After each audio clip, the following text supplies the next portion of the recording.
Avant d'attaquer, donc, je disais la restitution des travaux de table ronde dans les différents groupes. On va démarrer par une présentation. La question m'avait été posée notamment en table ronde, j'avais dit que j'y reviendrai en plénière, sur la mise en place, donc, à l'initiative de la FFE du CNTE, d'un outil de valorisation donc, des produits d'équitation au sens large, mais particulièrement utile pour les produits de tourisme équestre. Donc c'est une plateforme qui s'appelle achevalenfrance.com. Voilà, achevalenfrance.com. Cette plateforme, elle est née d'un constat, c'est que le site de la Fédération française d'équitation, qui est aujourd'hui notre site de référence, est plus un site métier, un site outil, qui est à votre service au quotidien pour transmettre de l'information, mais qui, par rapport au public en recherche de produits équestres, n'était pas tout à fait optimum dans son utilisation. Plusieurs pistes de réflexion ont été menées et celle qui a été retenue a été de créer complètement une nouvelle interface de manière à répondre en fait à la demande de recherche de produits équestres. Donc plusieurs objectifs à ce site. Le premier, c'est mettre à la disposition des clubs, des opérateurs de tourisme équestre, une plateforme de mise en relation. Alors on verra le fonctionnement un peu plus tard. Aujourd'hui, on est sur un outil donc, qui est une plateforme de mise en relation où vous pouvez référencer vos produits et à partir desquels le public peut vous faire une demande d'information complémentaire par rapport à ces produits-là. On est même en capacité aujourd'hui, si vous disposez vous-même de votre propre plateforme de vente, de référencer l'URL qui correspond au produit, de manière à ce que À Cheval en France soit une interface qui reroute directement sur votre plateforme de vente. Accompagner les modifications de consommation, on en a parlé un petit peu, notamment dans une table ronde. C'est vrai que la digitalisation de l'offre, c'est quelque chose qui est très important aujourd'hui, et la consommation des loisirs sportifs, elle se modifie, et là où certains faisaient les salons, prenaient des catalogues, réfléchissaient très longtemps à la manière dont ils allaient consommer leurs produits, aujourd'hui on voit qu'il y a une mutation, il y a une mutation de cette demande et de cette consommation, et qu'avoir un site qui a trait à devenir une référence sur le marché, sur lequel vous pouvez vous référencer facilement vos produits, c'est une aide à la vente de produits additionnels, c'est un accompagnement de votre consommation. Accompagner la structuration de l'offre d'équitation, parce que dans la manière en fait de construire vos propres offres au travers d'À Cheval en France, eh bien, on répond aux questions principales que se pose le consommateur aujourd'hui, c'est-à-dire vraiment un produit, un budget, le contenu, etc. Et ça vous permet d'établir des fiches produits derrière que vous pouvez même éditer si besoin, sur lequel vous pouvez communiquer sur les réseaux sociaux, mais d'avoir donc vraiment une standardisation de l'offre de manière à ce que le public se retrouve le mieux possible et puisse avoir une analyse comparative de l'ensemble des produits. Et structurer la dynamique de marketing des clubs, on en a parlé, donc aujourd'hui la digitalisation c'est important, la présence sur les réseaux sociaux c'est quelque chose de très important, et une fois que vous avez créé votre offre À Cheval en France, il est très simple de la partager et de la rerouter à peu près sur l'ensemble des outils digitaux, que ce soit les vôtres, que ce soit ceux de la fédération, voire même d'autres opérateurs. Voilà, donc on a cherché à avoir une interface la plus épurée possible. Là, on est sur le front office. C'est la bannière de recherche dédiée au public, donc avec 3 grandes questions: où aller, que faire et à quelle date. Ça, c'est les principales informations, et c'est au travers de ces 3 critères en fait que va être catégorisée l'offre. Le lieu, quoi, donc aujourd'hui on peut référencer uniquement des produits occasionnels, à savoir promenade, randonnée, séjour, stage cheval, stage poney. Une recherche, donc quand on passe au stade-là, on arrive sur une recherche multicritère, qui permet aux personnes qui ont déjà un avis un peu plus avancé sur sur ce qu'ils recherchent comme produit équestre, et ben de pouvoir catégoriser un peu plus avec une durée, éventuellement une recherche par club, le niveau nécessaire pour participer à l'activité, le nombre de participants et un tri par prix. Après les critères, on n'a rien inventé, on s'est inspiré des grands standards du marché, de ce qui fonctionne voilà, pour que l'internaute soit sur une interface qui lui paraisse lisible et comparative à d'autres offres de loisirs sportifs. Alors là, on a en fait votre fiche produit avec donc une photo. Vous avez la possibilité de rentrer une à plusieurs photos, un texte qui vous permet d'avoir un résumé de l'offre. On va retrouver le niveau, le nombre de personnes, le tarif, ce que contient l'offre, les dates de disponibilité pour la mise en relation, et puis sur l'autre feuille, une analyse plus détaillée, une présentation plus complète de l'ensemble de l'offre, la présentation de l'enseignant qui est quelque chose d'optionnel, et les 3 critères: rentrer en contact avec le club, effectuer une mise en relation antérieurement à la réservation, et un outil de recherche géographique un peu plus affiné. 3 petits boutons, c'est ce que je vous disais, c'est un des atouts, c'est-à-dire que vous pouvez l'imprimer pour vous en faire votre propre fiche produit si vous avez besoin d'un support print à diverses occasions, et vous pouvez aussi la partager sur les réseaux sociaux. Ça vous fait une jolie incrustation, ce qui est plutôt assez efficace. Voilà. Alors, donc, pour vous dire, aujourd'hui, achevalenfrance.com, c'est un site donc, qui est ouvert. Il suffit de vous identifier. Vous êtes établissement labellisé, vous vous identifiez, vous bénéficiez d'un certain nombre d'offres en fonction du nombre de labels dont vous disposez. C'est mis à la disposition de chacun. On a pas mal travaillé sur l'évolution de l'interface. Donc on l'a lancé en juin dernier. On a eu pas mal d'allers-retours, et notamment avec les élus du CNTE sur l'optimisation de l'interface, et notamment de l'interface pour saisir vos différentes offres. Aujourd'hui, on arrive sur quelque chose qui répond à peu près à l'ensemble des demandes. Encore quelques développements de ce point de vue-là sont en cours, de manière à ce que l'interface elle soit fluide et elle soit le plus facile pour vous pour mettre des offres.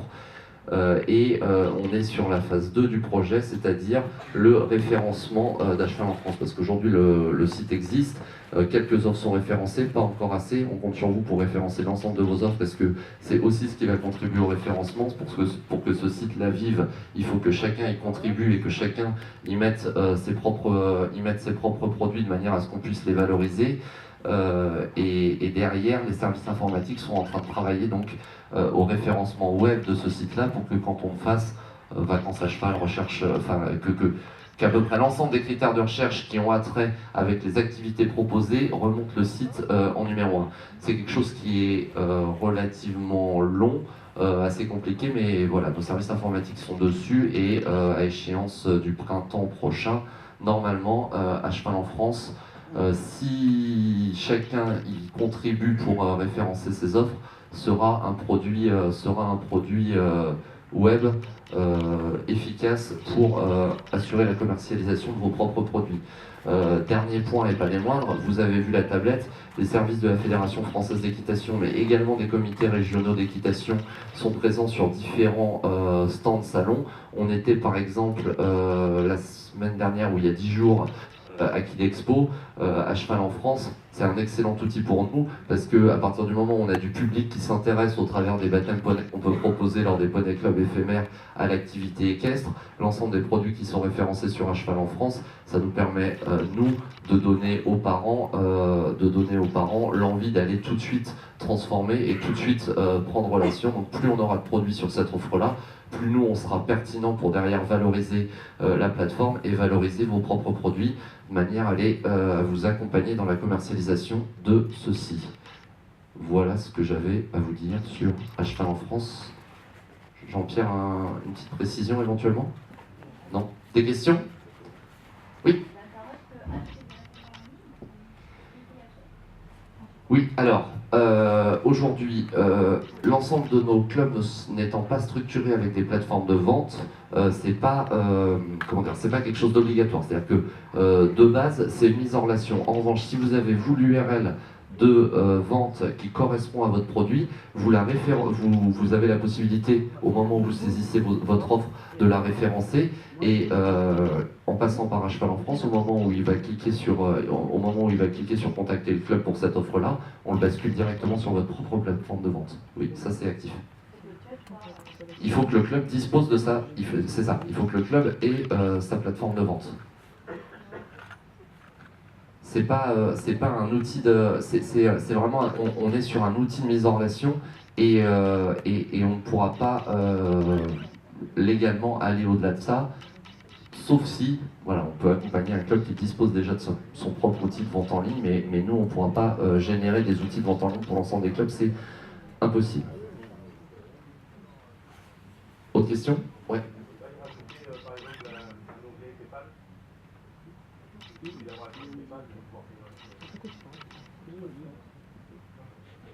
Non, le principe, ça ne peut légalement être qu'un outil de mise en relation et on peut pas devenir les vendeurs de ces produits-là puisque la responsabilité du produit, elle reste à chaque club et on n'est pas opérateur de tourisme, on est facilitateur. Donc, seule solution, c'est d'avoir vraiment ce lien avec une propre plateforme de vente, qui est déjà une solution, alternative relativement efficace. Oui. Il y a un nombre d'offres limité par club en fonction des labels, sachant que un produit, une offre, on peut la dater autant de fois. Si l'offre se renouvelle, on peut la dater à peu près autant de fois qu'elle se renouvelle. En revanche, oui, on a un nombre d'offres limité par label qui est... J'ai un trou, je ne sais plus si c'est 6 ou 7 par label. 6 par label, merci. J'avais un doute.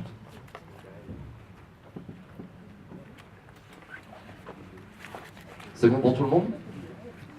Donc vraiment, hein, encore une fois, ça c'est un outil collectif. Il a été mis en place par la Fédération Française d'Équitation. Son succès dépend de la façon dont vous allez vous réapproprier l'outil et dont vous allez saisir vos offres dessus. Parce que plus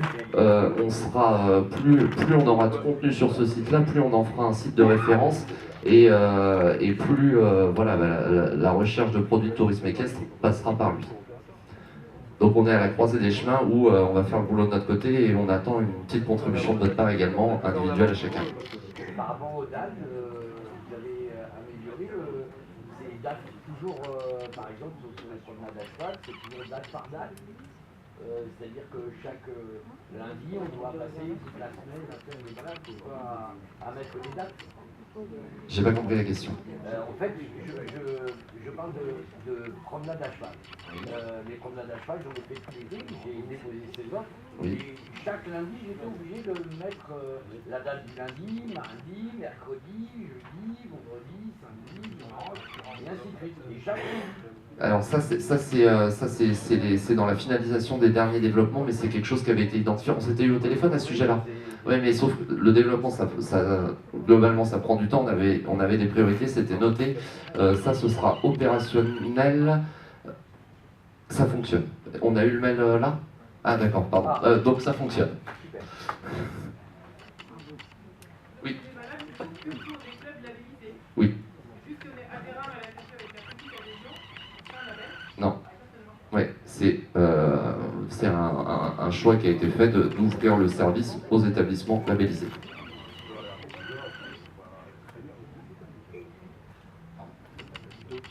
Oui, sachant que la labellisation n'a rien à voir avec le type d'adhésion. La labellisation, c'est une démarche volontaire. Il y a des structures qui sont au RAF ou au RAG et qui accèdent à un label, notamment un centre de tourisme équestre où je fais l'étape. Autre chose, c'est bon? Allez, eh bien, on passe maintenant donc à la restitution des tables rondes. Et pour démarrer, les représentants de la table ronde formation.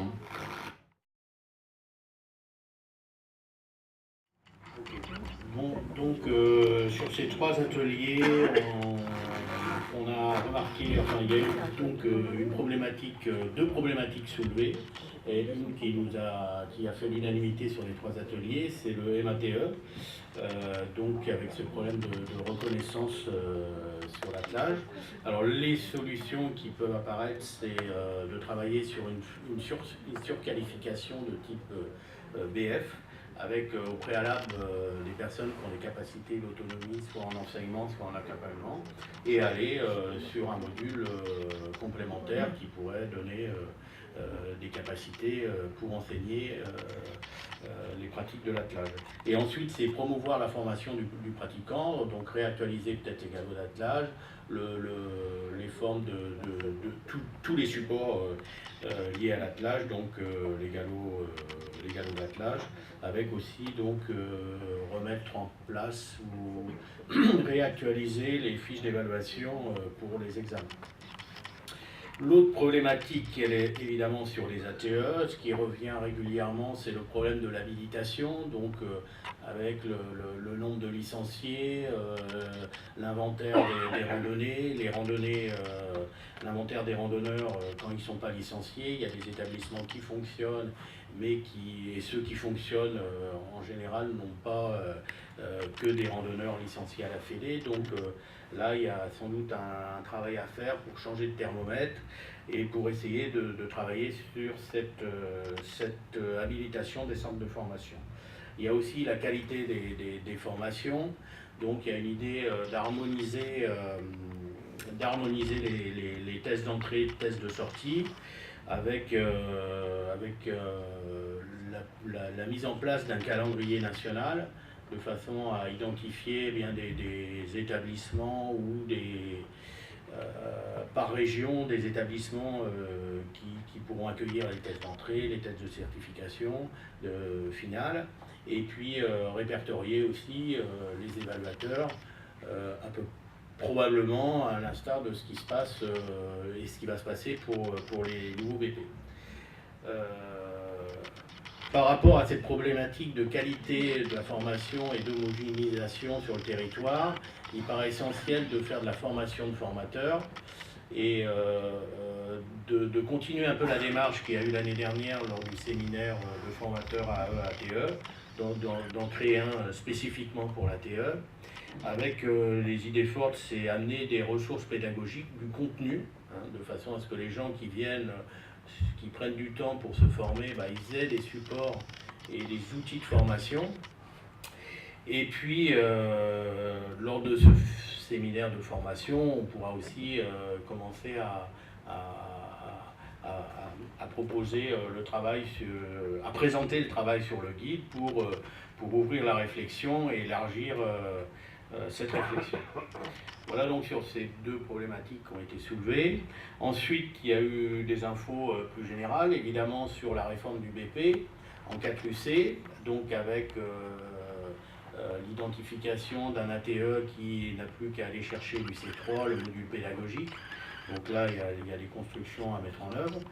Il y a aussi donc le projet et le travail qui est largement avancé sur le guide, donc avec cette possibilité de proposer un guide, une surqualification à l'identique du MATE sur un brevet fédéral, donc avec 3 compétences bien identifiées. C'est la compétence cœur de métier, la technique de rando. Les compétences complémentaires, c'est les formations d'ATE et la compétence gestion d'entreprise. Donc la réalité du métier de guide avec, c'est pas encore défini, un volume de formation allant autour de 150 heures. Il faut être dans des volumes qui puissent être financés par les OPCA et puis et des volumes de formation qui correspondent bien à la réalité de quelqu'un qui bosse, qui soit dirigeant ou salarié, que ça puisse optimiser ses compétences, et c'est bien une valorisation du métier et pas de la formation pour de la formation. L'autre info importante aussi, c'est la réflexion qui est menée pour amener des ATE dirigeants vers une passerelle BP-GEPS 4UC, donc sur UC3, Donc une formule allégée, une passerelle, enfin c'est pas encore défini dans le détail, mais la volonté est bien inscrite de pouvoir aider des ATE dirigeants ayant une certaine expérience à aller sur cette compétence BPGEPS pour leur donner des vraies capacités sur l'enseignement. Et la dernière chose qui a été évoquée en termes de projet, la plateforme de e-learning, donc de façon toujours à aider les centres de formation à homogénéiser les contenus de formation et tout ça doit concourir à améliorer la qualité des formations d'ATE. Et je pense qu'il y a un enjeu fondamental là-dessus, parce qu'avec la réforme des BP en 4UC, on a bon espoir que l'ATE, il y a une réelle demande là-dessus et de vraies compétences à développer. Voilà, si je pense avoir fait le tour des chapitres évoqués dans ces 3 ateliers. De l'offre de tourisme équestre, Isabelle. Ah, ben voilà.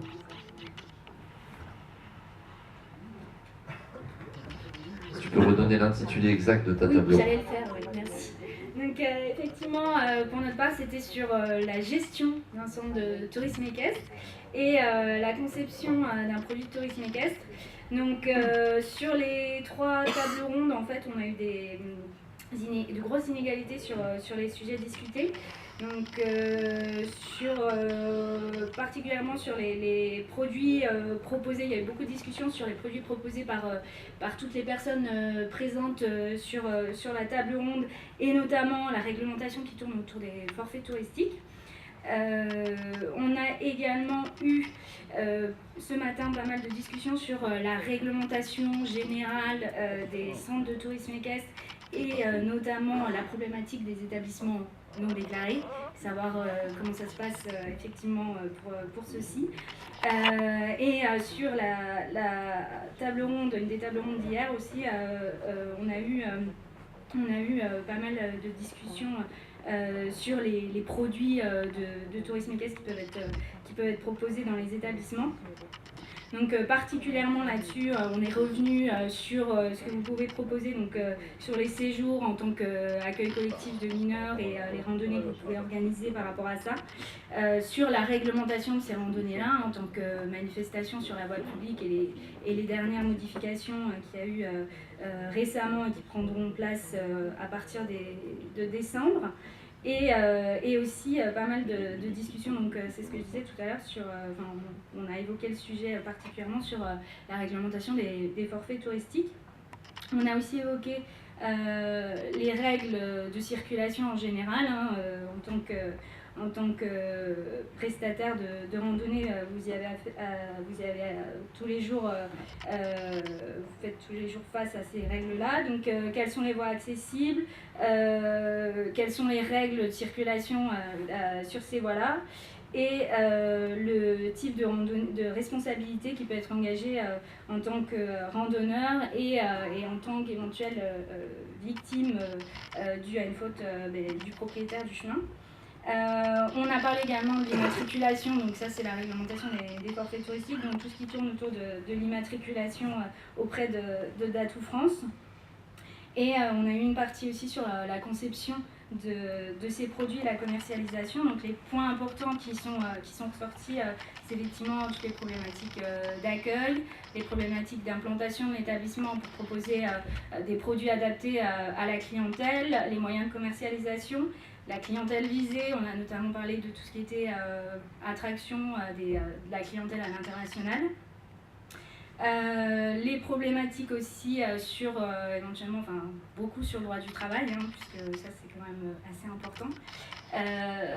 Et ce qui est ressorti beaucoup, c'est la lourdeur de la partie administrative, bien évidemment toujours en lien avec la réglementation qui est également assez lourde sur les établissements équestres en général et quand on y ajoute le forfait touristique en particulier.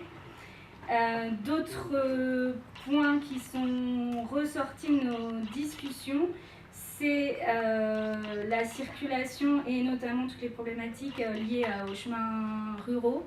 Je crois que c'est Pascal qui l'avait mentionné, les enquêtes d'utilité publique pour la cession de ces chemins-là, et effectivement le fait de ne plus pouvoir y circuler.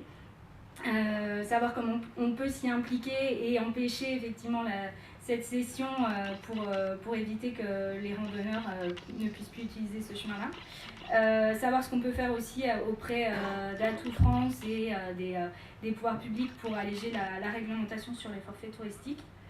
Et également un petit point, mais je l'ai quand même noté, sur la convention avec l'ONF que la fédération a au niveau national et qui serait intéressante. En tout cas, nous, elle est censée être déployée au niveau régional. Et donc, peut-être, voilà, ça intéresse certains d'entre vous à remettre d'actualité pour pouvoir circuler sur la partie forestière du territoire.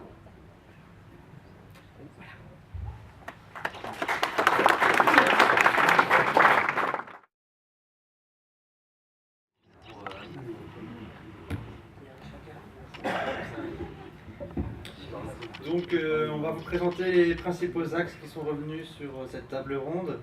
Il y en a eu beaucoup et on en a fait une petite sélection d'une petite dizaine de points qu'on va vous présenter à tour de rôle. Donc je laisse Maria commencer sur le premier point. Alors le premier point, en effet, ça a été un rappel, et puis notamment là avec le changement de présidence peut-être dans certaines régions et certains départements au niveau du tourisme équestre, il a été souligné l'importance de la participation des représentants du tourisme équestre au sein des commissions départementales des espaces et sites et itinéraires, les CDESI tout simplement, parce qu'en effet, si on veut qu'on prenne en compte la pratique équestre, notamment sur certains itinéraires, pour vous parler concrètement les voies vertes, si on ne veut ne pas être oublié ou phagocyté par les roulants, les usagers roulants, les poussettes, les vélos et les rollers, eh bien tout ça peut bien coexister. On le voit bien, on a 11 voies vertes, notamment en Normandie, qui sont praticables pour l'équitation aussi, en bon échange avec les autres usagers. Donc voilà, mais il faut être présent sur ces CDESI là pour les futurs élus des départements pour ne pas oublier la pratique équestre sur certains itinéraires un peu particuliers. Donc de ce fait là, il nous a été confirmé que une fois les élections passées dans chacun de nos départements et régions, la fédération fera un petit courrier de rappel aux élus qui pourraient être nouveaux et pour qu'ils n'oublient pas cette présence là qui est importante. Ensuite, on a eu beaucoup de questions sur comment transmettre un itinéraire dans GeoCheval. Donc on a rappelé quand même que c'était les missions principales des CRTE et CDTE de remonter ces informations au niveau de la fédération pour être présent sur GeoCheval. Alors c'est aussi un intérêt d'avoir le moins d'interlocuteurs possible pour travailler plus efficacement sur la saisie des itinéraires dans GeoCheval. Mais il a été rappelé aussi que c'est tout le monde, hein, en tant qu'individuel, professionnel ou associatif, vous pouvez participer à GeoCheval à votre échelle. C'est-à-dire que, alors, par exemple, vous avez un itinéraire et vous voulez le valoriser, on vous invite à vous rapprocher de votre CRTE, de votre CDTE pour communiquer votre projet et d'échanger avec eux sur la faisabilité, sur l'inscription au PDIPR, le balisage, etc. Et c'est votre CRTE, CDTE qui vous représentera aussi au niveau des collectivités pour vous aider à valoriser cet itinéraire sur GeoCheval.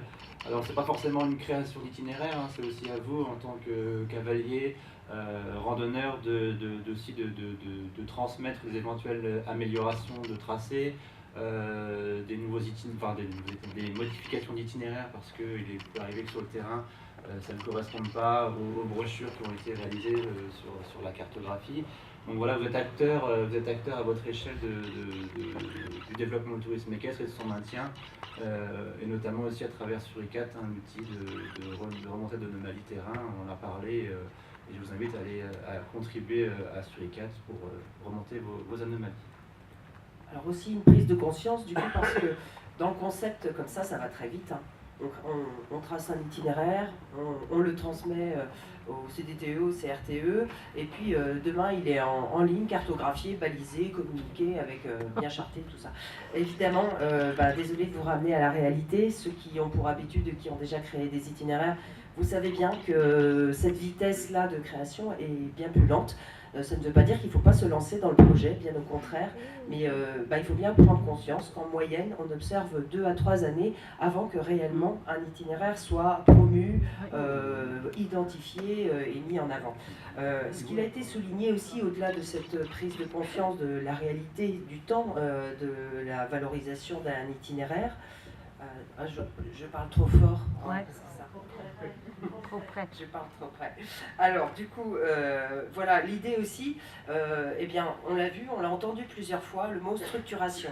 Structuration, visibilité. C'est ce qui nous manquait chez nous en Normandie. On était une région davantage identifiée pour la pratique équestre, l'élevage, les courses, et pas forcément le tourisme équestre, alors que nous avions les mêmes bons atouts que d'autres régions avaient su mettre en avant pour le tourisme équestre. Et donc il a fallu qu'on travaille à structurer, voilà, c'est le mot qui est revenu le plus souvent, structurer, renforcer la visibilité, et puis du coup apporter une marque.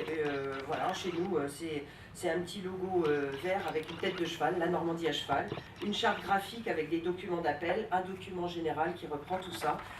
Voilà, c'est du marketing, mais ça permet d'avoir une attractivité, une visibilité de tout ce travail de longue haleine. Voilà, ces 2-3 années qu'elles aboutissent à quelque chose qui soit attractif et visible. Voilà, structuration, visibilité et marketing, commercialisation par la suite. Donc voilà l'aboutissement auquel doit arriver le terrain, le repérage d'itinéraires pour après que d'autres en profitent également. Donc, tout à l'heure, j'évoquais l'outil Suricat, l'outil de remontée d'anomalie sur le terrain. Il nous a été conseillé peut-être de se rapprocher des fédérations nationales des chasseurs et agriculteurs pour justement sensibiliser sur le tourisme équestre et de voir avec eux s'ils ne pouvaient pas aussi, quand ils voyaient une anomalie sur un chemin ou un balisage qui disparaissait, de les inviter aussi à utiliser Suricat pour participer à l'amélioration des chemins. Donc ça participerait aussi du coup pour le tourisme équestre, mais aussi pour d'autres pratiques telles que pédestres et cyclotouristique. Et du coup un petit peu ouvrir, communiquer un petit peu sur l'ouverture de tout le monde, qu'il soit randonneur, pédestre, cyclo, etc., peut participer à l'entretien des chemins et à la pratique des sports de pleine nature. Alors dans les pistes de développement aussi, on s'est posé la question vis-à-vis des collectivités et des élus qui nous ont fait confiance dans l'aménagement, etc. Donc en effet, il faut que l'on travaille plus précisément avec notre réseau d'hébergeurs au niveau des hébergements qui font les haltes équestres, pour qu'on puisse avoir réellement une visibilité chiffrée économique de notre activité sur le territoire. Donc qu'on puisse, au moment où on rencontrera demain, après-demain, les différents élus et collectivités, dire pour 1 euro public investi dans l'aménagement et l'investissement de cet équipement pour la pratique du tourisme équestre, eh bien, il y a X euros économiques qui reviennent au territoire. Par la consommation dans les boutiques dans les petits bourgs, la restauration, le traiteur, l'hébergement, etc. Qui est vraiment la notion d'investissement de cet 1 euro public engendre combien d'euros économiques sur le territoire. Et de même, une notion qui leur est très chère à leur cœur et à nous tous aussi, c'est le nombre d'emplois que cela génère. Donc ces chiffres-là sont durs à récolter, mais pas impossibles, et il faut vraiment qu'on s'y attelle tous ensemble, à tout niveau, je pense au niveau national, régional et départemental, en s'appuyant sur le réseau d'hébergeurs avec qui on aura lié une confiance suffisante pour que réellement ce ne soit pas un imprimé qu'ils ne remplissent jamais, mais au contraire qu'ils se disent c'est pour moi aussi que je contribue à donner cette information-là, pour que demain, eh bien, je renforce la crédibilité et la confiance que les élus ont donnée pour renforcer notre pratique du tourisme équestre sur nos territoires. Donc après, plus particulièrement sur GeoCheval, plusieurs personnes m'ont dit que voilà, on avait entendu parler de GeoCheval, mais on n'a jamais été plus loin que couvrir le lien et puis aller fouiller un petit peu sur l'outil. Donc depuis que GeoCheval est lancé, on communique dans toutes les estafettes et dans toutes les refs sur l'outil, comment il fonctionne, qu'est-ce que ça fait, qu'est-ce que ça ne fait pas encore. On a mis en place déjà un tutoriel vidéo, c'est celui qu'on avait présenté hier après-midi. Et voilà, en vous écoutant, on a aussi fait attention que voilà, il faut qu'on continue cet effort de communication.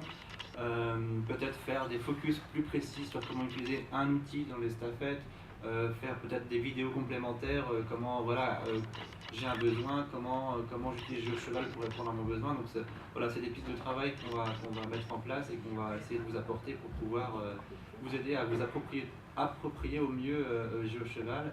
Et puis voilà, moi je vous invite aussi à en parler autour de vous, de dire ce que ça peut faire et quels sont les usages que peuvent en avoir vos connaissances, et puis utiliser GeoCheval pour randonner le plus possible. Et pour finir, plus qu'une piste, c'est plutôt une réflexion qui a été faite. En fait, une fois l'itinéraire, vu toute l'énergie qu'on donne pour le mettre en place, la recherche d'hébergeurs, l'idée c'est qu'il dure et qu'il vive en fait plutôt que durer, puisqu'on assure sa pérennité, le fait qu'il soit inscrit au plan départemental des itinéraires de randonnée, mais c'est qu'il vive. Alors pour ça, attentif au nombre d'acteurs sur le territoire, que ce soit les acteurs du tourisme équestre ou bien du tourisme au sens large, pour garder voilà, un lien humain entre les hébergeurs qui sont sur place, les acteurs du tourisme, les offices de tourisme, etc., de façon à ce que ce soit toujours un support sur lequel on ait envie et de créer des animations et de le faire vivre, voilà, de ne pas l'oublier une fois qu'il est cartographié dans des beaux documents. Voilà, l'idée c'est de garder ce lien humain qui nous a liés sur ce projet et de continuer de travailler continuellement sur le développement des hébergements, parce que c'est quelque chose qui peut être très volatile.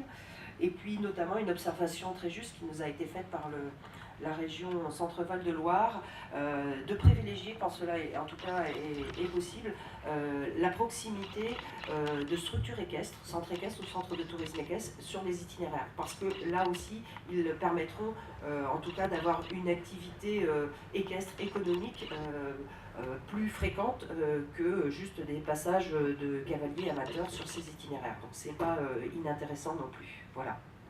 Dernier point, c'est un point qu'on a vu ce matin dans la table ronde.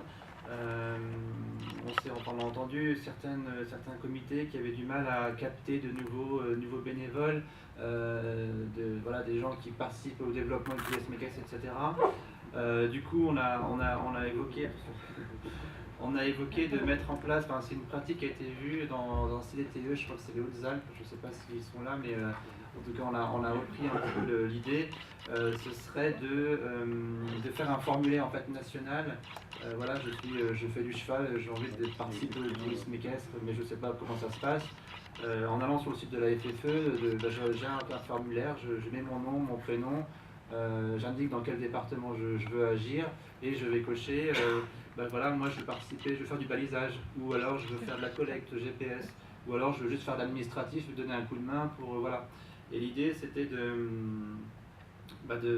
nous, la fédération, on récupère ces bonnes intentions avec voilà, un formulaire qu'on rédigerait en partenariat avec chaque CRT pour qu'on ait vraiment tous les besoins et toutes les informations qu'on aurait besoin. Et nous après on vous enverrait ces fiches individuelles pour que vous puissiez vous mettre en relation avec ces personnes qui voudraient participer au développement du tourisme équestre. Et puis de voir avec elles sur quelle période ils veulent travailler. Est-ce que c'est plutôt dans la continuité, plutôt sur un projet fixe, plutôt sur voilà, j'ai un itinéraire chez moi, je voudrais l'améliorer, des choses comme ça. Et on a eu un retour aussi par rapport à la formation GPS et GeoCheval. On sent qu'il y a un petit peu des nouvelles vocations qui sont en train de naître. Voilà, c'est un peu le côté informatique un peu nouveau, etc. Donc en profiter aussi pour essayer de capter ces gens-là et de les orienter vers d'autres thématiques du tourisme équestre et les conserver un petit peu, conserver cette bonne volonté pour continuer de développer le tourisme équestre. Donc voilà, et puis on souhaitait remercier tous les participants à la table ronde pour leurs échanges et d'avoir assisté à cette table ronde. Merci.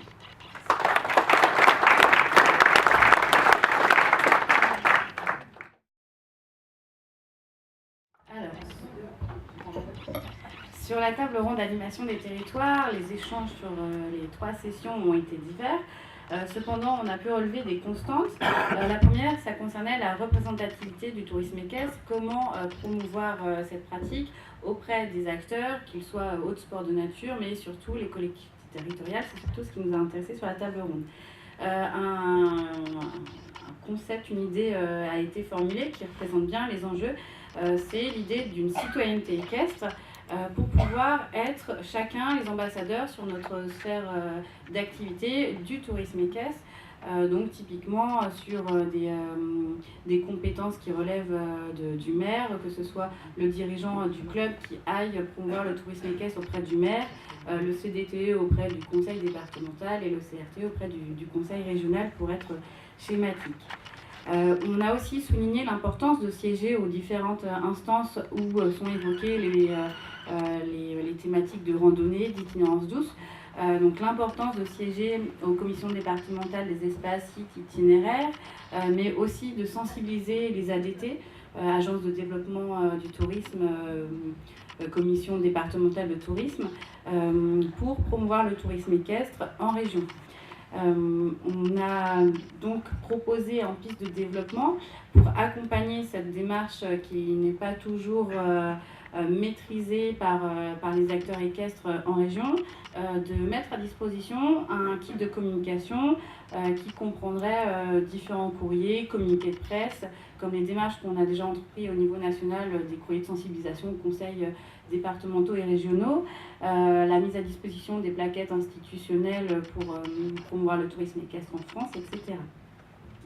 On a aussi proposé donc en piste de développement pour accompagner cette démarche de représentativité auprès des collectivités territoriales et de l'ensemble des acteurs avec qui nous sommes amenés à développer des projets de tourisme équestre, de mettre en place une formation juridique des élus de tourisme équestre pour leur donner les outils et des éléments de langage pour pouvoir assumer et défendre les projets de tourisme équestre avec un petit bagage juridique qui puisse les renforcer et les consolider dans leur positionnement de représentativité du tourisme équestre. L'autre point fort qui s'est dégagé de ces tables rondes sur l'ensemble des 3 sessions, c'était la nécessité de s'engager dans des plans d'action d'envergure régionale avec des pôles touristiques déjà bien établis et dans une démarche de concertation avec les autres sports de nature, donc nos homologues pédestres, cyclotouristes, etc., avec qui d'ailleurs on a déjà des conventions nationales, de pouvoir parler d'une seule voix pour promouvoir l'itinérance douce et par là même le tourisme équestre. Donc l'enjeu, c'était de mieux communiquer sur ces conventions nationales établies par la FFE et donc la FFRP et la FFCT, les décliner en région pour pouvoir travailler avec nos homologues à la promotion du tourisme équestre. On était aussi dans une dynamique de contribuer au partage d'informations, tant des remontées d'informations de terrain que d'informations sur les différents projets qui peuvent être mis en œuvre et qui concernent directement le tourisme équestre pour représenter au mieux la pratique. Enfin, on a eu un axe sur l'événementiel. Comment proposer un événement de tourisme équestre qui est structurant pour le territoire. Vraiment réfléchir à ce qu'on peut proposer. Donc on a évoqué les Kirando, la journée nationale de l'attelage de loisirs. On a aussi évoqué des projets comme le Grand Régional de tourisme équestre et le label Grand Itinéraire équestre, mais aussi en lien avec ce que je disais précédemment, des manifestations multi-activités, donc des défis nature, des rallyes, un cavalier, un pédestre, un vététiste, qui font un relais avec ce type d'événement qui est très, très percutant, impactant pour la promotion de l'itinérance douce et du tourisme équestre, et dont les collectivités territoriales sont très friandes parce que ça porte une visibilité maximale avec un investissement quasi nul de leur part.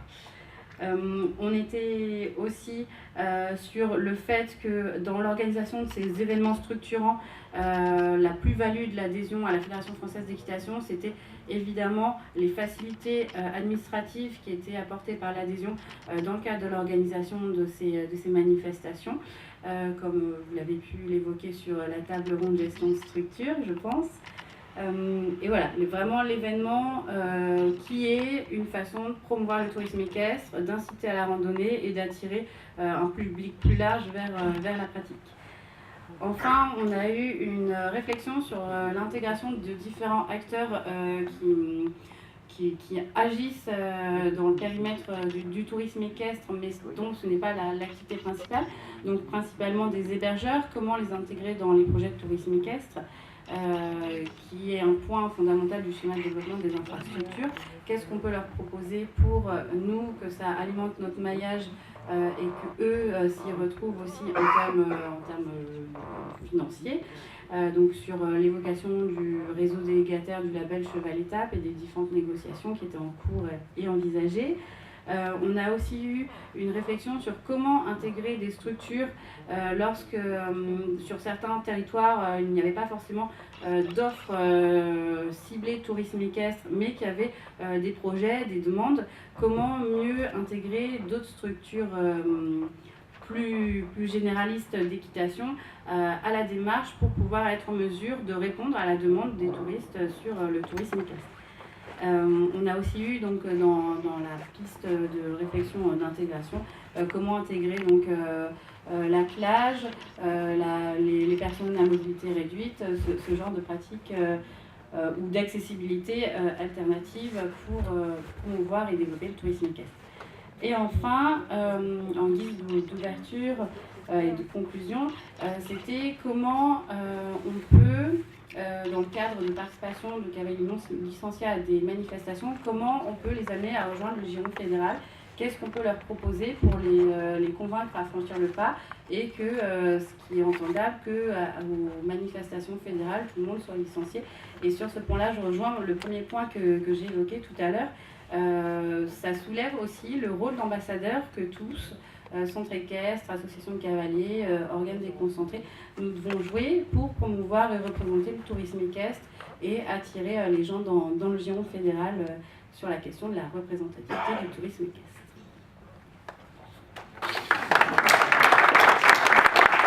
Rien à ajouter pour ma part.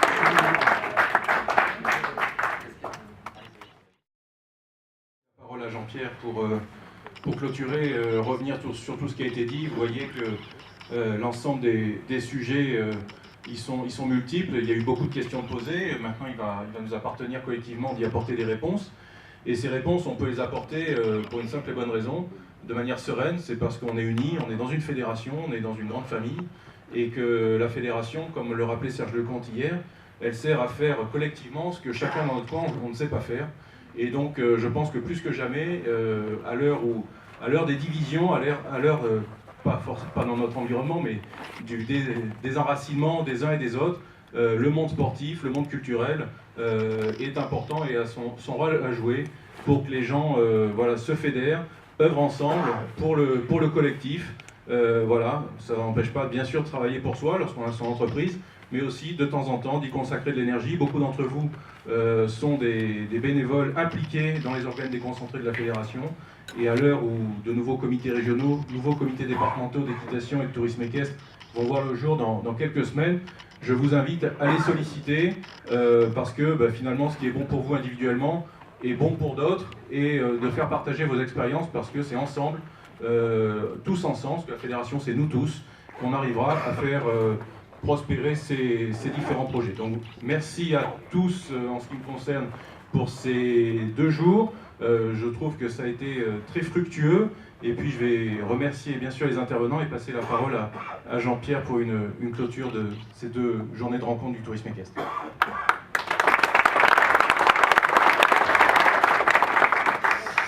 Bon, merci Frédéric pour cette première conclusion. Alors effectivement, ces rencontres du tourisme équestre se terminent. On va retourner dans nos régions plein de bonnes intentions, plein de bonnes idées, je crois. On va tous les mettre ensemble. On va bien entendu vous faire un rendu de tout ce qui a été dit par les moyens habituels de communication que nous avons au niveau de la Fédé vis-à-vis de nos licenciés. Donc vous allez recevoir les minutes de tout ce qui a été dit et tout ce qu'on pourra mettre en œuvre pour améliorer notre discipline de tourisme équestre. Et comme Frédéric vous l'a dit, participer activement à la vie de vos régions, dans les comités régionaux de tourisme équestre ou dans les comités départementaux de tourisme équestre, pour faire avancer la pratique de l'équitation d'extérieur. Avant de vous libérer et puis de partir, de retourner chez vous, je voudrais remercier d'abord la présence de Serge Lecomte hier, qui par sa venue à Nîmes a montré l'intérêt que Serge Lecomte, en tant que président de la fédération, a apporté au développement de notre discipline, ce qui a été corroboré par les statistiques qui nous ont été données sur l'intérêt de la pratique de l'équitation de loisirs par les